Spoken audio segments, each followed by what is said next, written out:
नए कारोबारी रिश्ते। पैरा। ट्रंप का निर्णय उस सपने के टूटने जैसा है जिसके बिना अमेरिका की भी कोई हैसियत नहीं रहेगी। दूसरी तरफ जियो फेसबुक समझौता खुदरा कारोबार का भविष्य तय करेगा। पैरा। कोरोना महामारी के कारण दुनिया की लड़खड़ाई अर्थव्यवस्था के बीच भारत में दो खबरें एक साथ आई।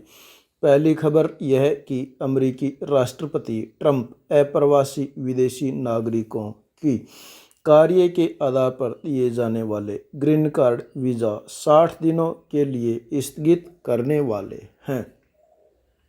पैरा। दूसरी यह है कि दुनिया के दो बड़े कारोबारी समूह फेसबुक और रिलायंस अब साझेदार हैं। पहली खबर उस देश से आई जो अर्थव्यवस्था के भूमंडलीकरण का अगवा रहा है, पर इन दिनों क्षेत्रवादी संकीर्णता से जकड़ता जा रहा है। दूसरी खबर भूमंडलीकरण का अधिकतम लाभ उठाने वाले दो कारोबारी समूहों के बीच भारतीय खुदरा बाजार में विदेशी दखल से संबंधित है, जिसके लिए अमेरिकी कंपनी लंबे समय से कोशिश कर रही थी।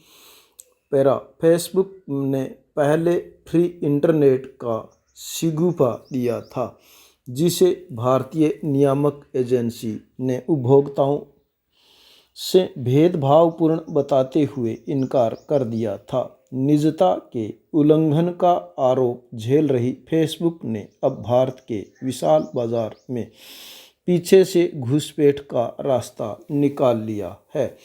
रिलायंस जियो ने उसने 9.99% हिस्सेदारी 43,574 करोड़ रुपए में खरीद ली है।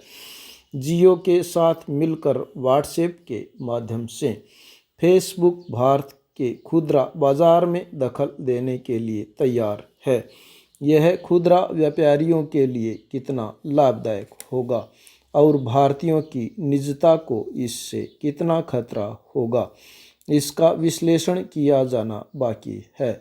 रिलायंस समूह के मुखिया मुकेश अंबानी इस बात के हिमायती रहे हैं कि भारतीय संबंधित डेटा भारत में ही रहना चाहिए। देखना होगा कि दोनों कंपनियों के सौदे के बाद अब उनकी क्या मान्यता है। भारत सरकार के रुख को भी समझना होगा, जिसने 2 दिन पहले ही चीन से खतरा महसूस होने पर भारतीय कंपनियों की रक्षा के लिए प्रत्यक्ष विदेशी निवेश की शर्तों को सख्त कर दिया था। नेक्स्ट।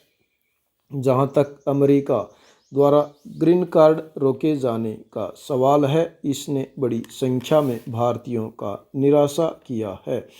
वहां काम कर रहे लोग जो अवधि समाप्त हो जाने के बाद वीज़ा एक्सटेंशन का इंतज़ार कर रहे थे, अब उधर में लटक गए हैं। यही हालात बड़ी संख्या में दूसरे देशों के लोगों को होने वाली है, जिनके वीज़ा की अवधि समाप्त होने जा रही है। हालांकि ट्रंप ने सिर्फ 60 दिनों के लिए ही रोक लगाने की बात कही है, पर इसे आगे भी बढ़ाया जा सकता है। ट्रंप का यह पुराना चुनावी एजेंडा रहा है और वहां फिर चुनाव होने वाले हैं। कोरोना वायरस का सबसे बुरा प्रभाव झेल रहे अमेरिका में 2 करोड़ से ज़्यादा लोग बेरोजगार हो चुके हैं। उनकी चिंता का दिखावा करना चुनावी मौसम में ट्रंप को राम तथा रास आ सकता है। यह अलग बात है। अमेरिकी अर्थव्यवस्था जिन कंपनियों के गुत्ते दुनिया में सबसे बड़ी बनी है, उन्हें यह नीति रास नहीं आएगी, क्योंकि उन्हें योग्य पेशेवर मिलने मुश्किल हो जाएंगे। ऐसे पेशेवरों में बड़ी संख्या भारतीयों की होगी। पैरा।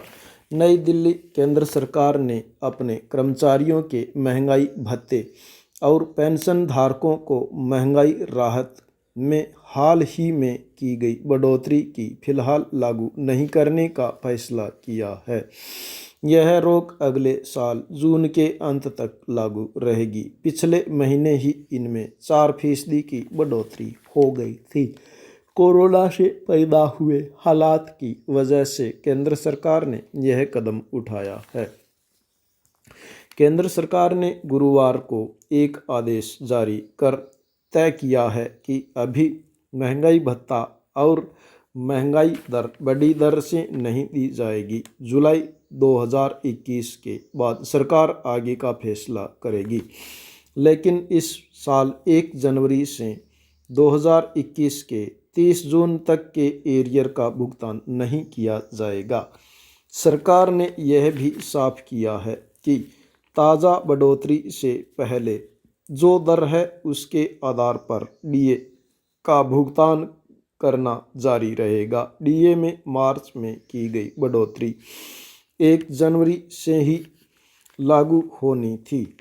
इस दौरान डीए में 4% की बढ़ोतरी कर इसे मूल वेतन या पेंशन के 17% की जगह 21% कर दिया गया था।